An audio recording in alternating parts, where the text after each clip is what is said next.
Bird and Kip, Episode 14, The Lion Tamer.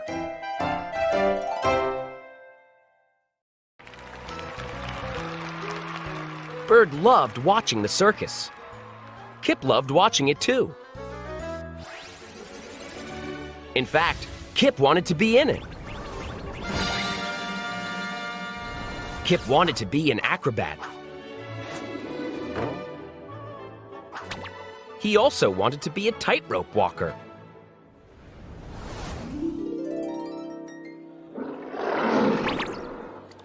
Soon, a lion was led into the ring. Everyone got very quiet. The lion was large and scary. The lion growled and roared.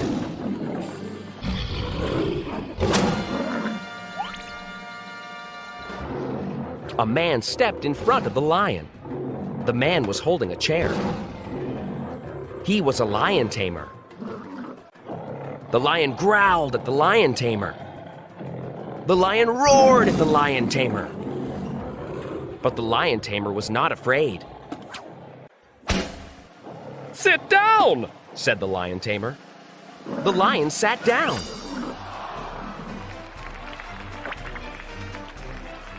"Roll over," said the lion tamer.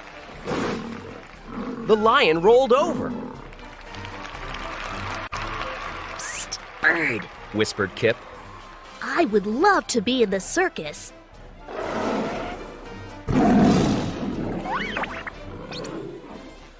But I would not want to do that."